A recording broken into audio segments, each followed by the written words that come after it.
Let's imagine they do explain why they're not taking people. I'll come back to the question, how would you physically get people off a Royal Navy boat? Well, you would dock them and take them up to the shore. I mean, how? You would take them, I don't know, I mean, the minutiae detail of how you do that, I am not privy to that. Like, it's not minutiae though, is it? I understand you're not their immigration spokesperson or their Home Office spokesperson. I understand that. It's not minutiae that. This is like really key to whether your policy will work or not. Well, I think the key matter is that every boat will be once every boat knows that it will be intercepted by the Royal Navy. And listen, this is not a pushback, which obviously has failed before because pushbacks are dangerous. Those dinghies are dangerous. They will be taken onto a British vessel, medically assessed, given food, and they will be returned back to France. And France will have to explain why they are refusing a rescue. What is up, everybody? Harry here. This is Victoria Derbyshire interviewing Leila Cunningham of Reform UK on the party's plan to have the Royal Navy intercept small boats and return them to France. Framed by Cunningham as a humanitarian rescue operation, Derbyshire keeps asking one practical question Cunningham can't answer. Physically, how do you land people on French shores without France's agreement? And there's a real, well-established body of international maritime law on exactly this question, worth bringing in. Let's get into it.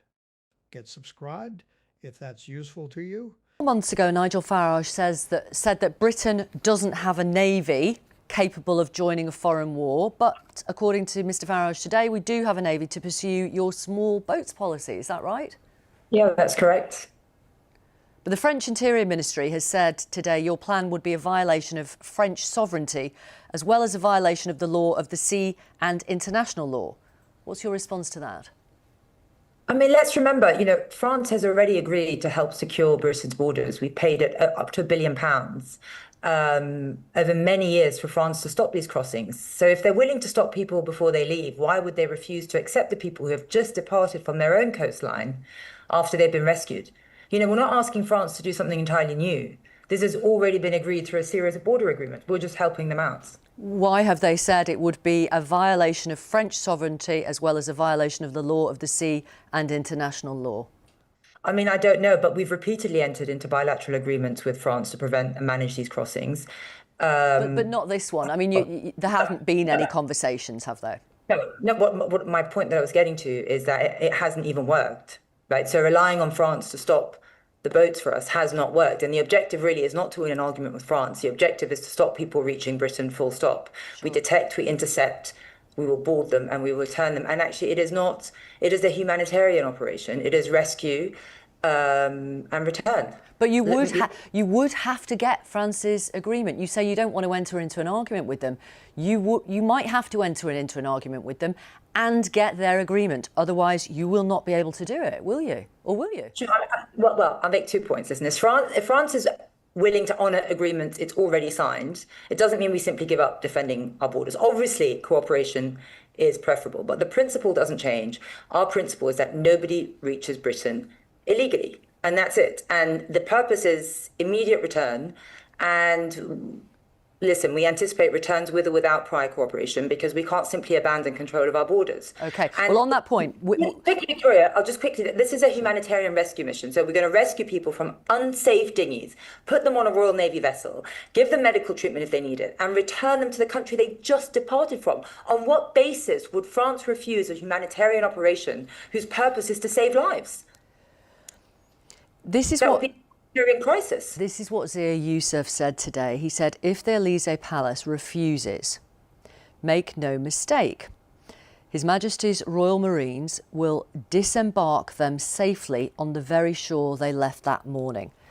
How would they disembark them? Physically, practically, what would happen if in this scenario France hasn't agreed? Well, listen, we're not sending soldiers onto French beaches. Of course not. They're an ally. They're a NATO member. We're not threatening France. We're returning people safely to where they embarked after rescuing them at sea. Sure, and I hear you. I'm just asking physically, practically, what would happen? Well, I mean, then France would have to... I mean, if France did stop us, they would have to explain why it's refusing to accept people who've just departed. Sure. So you wouldn't be... So I'll come back to the question, sorry. How would I you? understand the question. I'm not involved in the operation of the Navy, but we anticipate cooperation from France. Our mission, again, I'll repeat, is humanitarian. And if someone wants to oppose it, they need to explain why they oppose rescuing people at sea and returning them safely to the country that they just left. That will be on France to make a decision. They either, also, on another note, they'll either have to honour the agreement they've repeatedly signed up with Britain, and we've paid them up to £1 billion, or explain why they're refusing to take people when we're actually helping them out for free. So let's imagine they do explain why they're not taking people. I'll come back to the question, how would you physically get people off a Royal Navy boat? Well, you would dock them and take them up to the shore.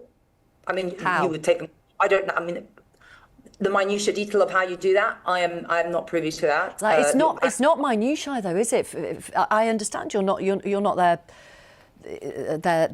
immigration spokesperson or their Home Office spokesperson. I understand that. It's not minutiae that. This is like really key to whether your policy will work or not. Well, I think the key matter is that every boat will be once every boat knows that it will be intercepted by the Royal Navy. And listen, this is not a pushback, which obviously has failed before because pushbacks are dangerous. Those dinghies are dangerous. They will be taken onto a British vessel, medically assessed, given food, and they will be returned back to France. And France will have to explain why they are refusing a rescue and return operation. It's not an act of war. You know, we've spent 8 years relying on France to help us out. We've signed agreement after agreement and the boats are still coming. This is a British operation. And I'm sorry to say it doesn't really depend on French cooperation because this is a rescue and return operation under humanitarian. It literally does. It literally does depend on French cooperation. Let me put this to you. Crossings are down 43% for this year compared to the same period last year. And according to YouGov, public approval of the government's handling of immigration, that's both legal and illegal, is at its highest since 2021. Could that be because Labour is getting this right? I understand that crossings are down, but I think the British public don't want it managed. They want it stopped. And they want it stopped abruptly. We don't want a drip feed of it's gone down by this much, it's gone down by that much. Some of it is related to the weather, some of it is not. We want an abrupt stop to illegal migrants entering our country. I think it's simple. And I'll just go back to why we expect cooperation from France, because stopping the crossing is also in France's interest. It will close the camps and smuggling routes in Calais and Dunkirk. That's why they go to France. They want to get to England at the end. They will stop that. It's a huge problem for France as well, having people on Calais and Dunkirk. They want a solution. And this is good for everyone all around.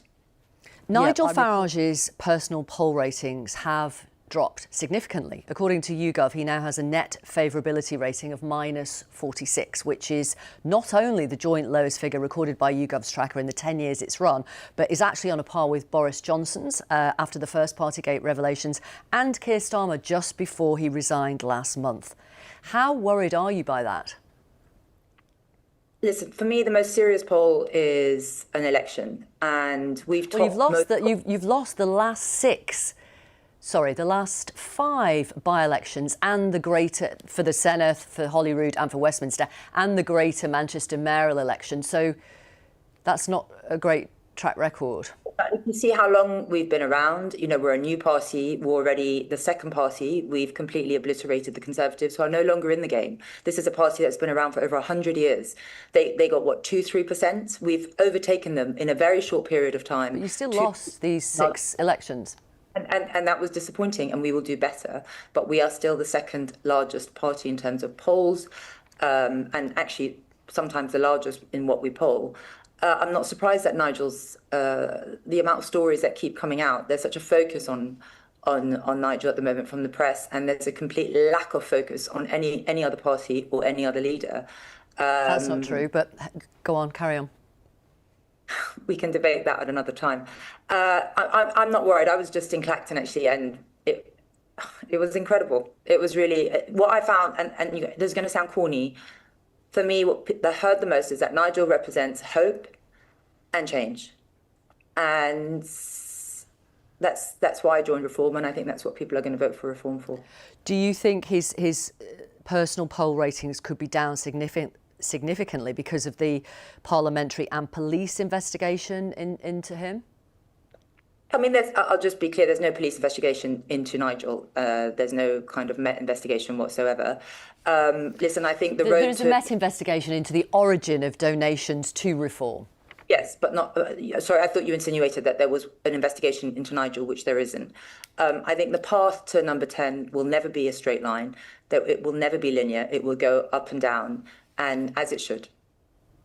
Is Reform now the party of sleaze? No, no, of course not. Reform is the party of the people. The party of the people when you get a £5 million gift for apparently no reason? Does that No, he sound gave like you. the party of the people? Nigel was very clear about the reason. He didn't say it was no reason. He said it was to pay for his security. And I mean, you know, he felt unsafe, and a friend of his helped him out. And you might think it's an absurd amount. You might not agree with it, but that is the reason he's given. So it's not for no reason. And it doesn't discount all the work that Nigel's done in the past, 30 years, trying to fight for the people of this country and the sovereignty of this country. OK. Thank you very much for talking to us. Thank you, Leila Cunningham of Reform UK. Watch the exact question Derbyshire keeps returning to, because the legal reality behind it is more solid than Cunningham's answers suggest. There are, as a matter of geography, no international waters in the Dover Strait at all. The entire channel there is divided between UK and French territorial waters. That means any Royal Navy vessel physically returning people to French shores would necessarily be entering French territorial waters, and under the international law of the sea that requires the coastal states' consent. Full stop, not just cooperation as a preference.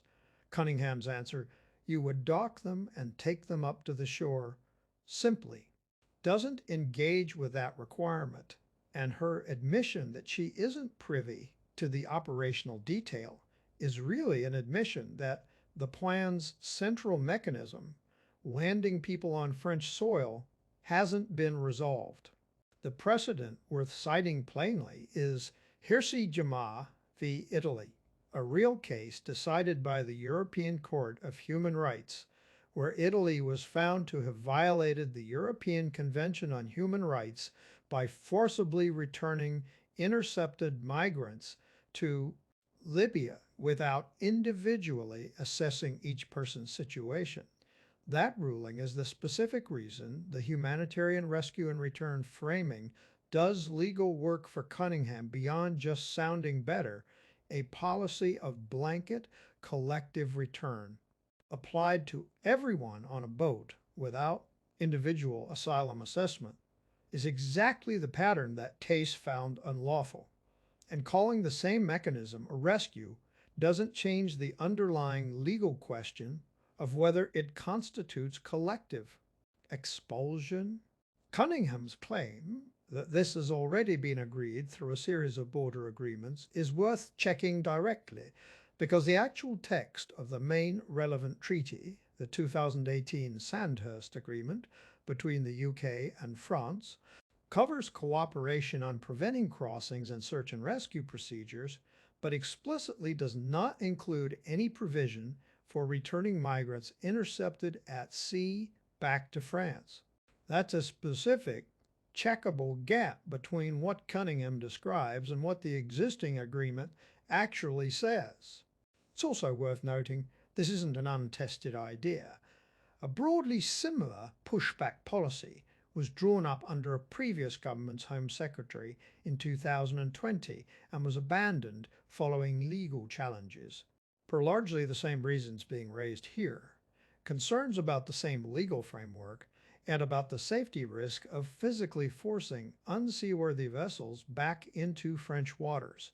The crossing and approval figures Derbyshire cites track the same broader trend, independently confirmed in other exchanges. Crossings have genuinely fallen substantially through this period, and public approval on immigration handling has genuinely improved from recent lows, even though both remain contested politically as either sufficient progress or too slow. It's worth stepping back and naming the pattern in Cunningham's answers as a whole, separate from the specific legal detail. Each time, Derbyshire narrows the question to a concrete operational, specific, physically how, under what legal authority, with what French agreement. The answer shifts back to the policy's stated purpose and moral framing. It's humanitarian. France will have to explain itself. Restating the goal of a policy isn't the same as explaining its mechanism, and the repeated pattern across this interview, purpose offered in place of process, is itself the most consistent finding here, regardless of whether you think the underlying goal of reducing crossings is a good one. If breakdowns like this are useful to you, get subscribed to Harry Unfiltered, and I'll keep checking the legal and factual specifics as carefully as this deserves, one interview at a time.